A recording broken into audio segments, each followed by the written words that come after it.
बारिश उस दिन इतनी तेज थी कि सड़कें धुंधली हो गई थी। बस स्टॉप पर खड़ा 10 साल का आर्यन बार बार सड़क की ओर देख रहा था। उसके हाथ में स्कूल बैग था, लेकिन आंखों में डर था।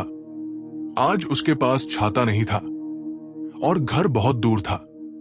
तभी दूर से एक पुराना काला छाता धीरे धीरे उसकी तरफ बढ़ता दिखाई दिया। छाते के नीचे उसके पिता खड़े थे और उनके कंधे पहले से ही भीग चुके थे। आर्यन ने हैरानी से पूछा, पापा, आप इतनी बारिश में यहां क्यों आए?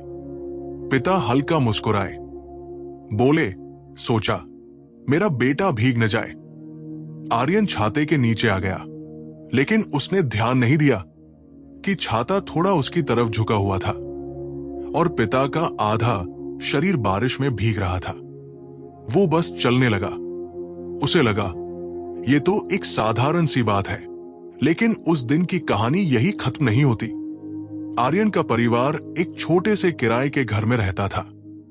उसके पिता रमेश दिन भर रिक्शा चलाते थे, सुबह से शाम तक। पसीना, धूप और थकान, यही उनकी रोज की दुनिया थी। मां घरों में बर्तन धोती थी। घर का खर्च किसी तरह चलता था, लेकिन रमेश का एक सपना था, मेरा बेटा पढ़ेगा और मुझसे बेहतर जिंदगी जिएगा। अक्सर रात को खाना खाते समय वो आर्यन से कहते, बेटा, मेहनत से पढ़ना, जिंदगी बदल जाती है पढ़ाई से। आर्यन सिर हिला देता, लेकिन उसके बचपन के सपने अलग थे।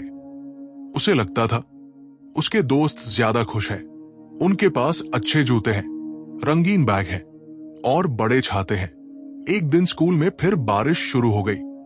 सभी बच्चों के पास बड़े बड़े छाते थे। आर्यन का वही पुराना काला छाता था।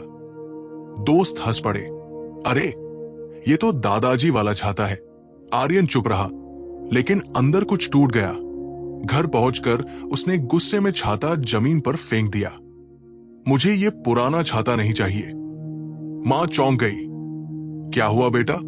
सब हंसते हैं मुझ पर। मेरे पास कुछ अच्छा क्यों नहीं है? रमेश दरवाजे के पास खड़े थे। उन्होंने सब सुन लिया। कुछ पल के लिए घर में सन्नाटा छा गया। फिर रमेश ने धीरे से छाता उठाया, उसे साफ किया और बिना कुछ कहे कोने में रख दिया। उस रात वो देर तक चुप रहे। अगले दिन सुबह वो और भी जल्दी घर से निकल गए। दिन बीतते गए, बारिश का मौसम और तेज हो गया। रमेश पहले से ज्यादा मेहनत करने लगे। कभी भी रात को भी रिक्शा चलाते। कंधे हमेशा भीगे रहते, या तो बारिश से या पसीने से। एक शाम आर्यन ने देखा, पिता बहुत थके हुए लग रहे थे। उसने पूछा, पापा, आप इतने थके क्यों हैं? रमेश ने मुस्कुराकर कहा, कुछ नहीं बेटा, बस काम थोड़ा ज्यादा था। 2 दिन बाद रमेश घर आए। हाथ में एक नया चमकदार छाता था। ये लो बेटा, अब तुम्हें कोई चिढ़ाएगा नहीं। आर्यन खुश हो गया, सच में पापा, ये मेरा है? हाँ, सिर्फ तुम्हारा। आर्यन खुशी खुशी अगले दिन स्कूल चला गया। लेकिन उसी शाम एक ऐसी घटना हुई जिसने उसकी सोच हमेशा के लिए बदल दी।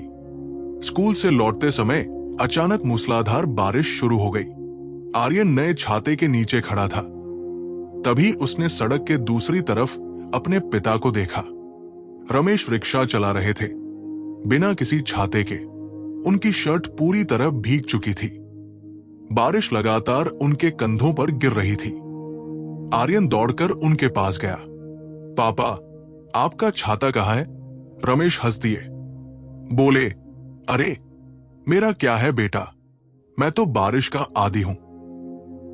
लेकिन उसी वक्त एक तेज हवा का झोंका आया और आर्यन ने देखा, रिक्शे के पीछे एक पुराना फटा हुआ छाता पड़ा था।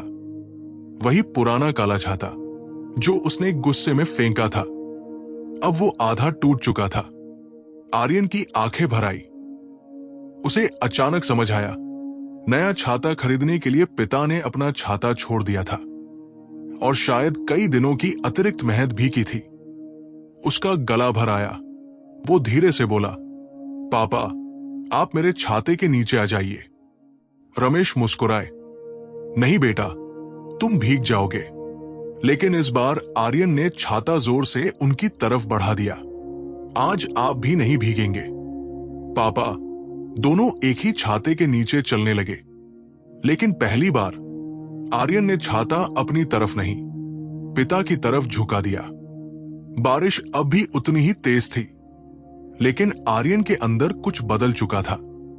उसे पहली बार समझ आया कि कई बार माता पिता हमें सूखा रखने के लिए खुद पूरी तरह भीग जाते हैं। साल बीत गए, आर्यन बड़ा हो गया, पढ़ाई पूरी की और शहर में नौकरी करने लगा। एक दिन ऑफिस से लौटते समय अचानक तेज बारिश शुरू हो गई। उसने सड़क किनारे एक दुकान से छाता खरीदा। छाता खोलते ही उसे बचपन का वही दिन याद आ गया। बस स्टॉप, पुराना छाता और भीगे हुए कंधे। उसकी आंखें नम हो गई। उसने तुरंत फोन मिलाया।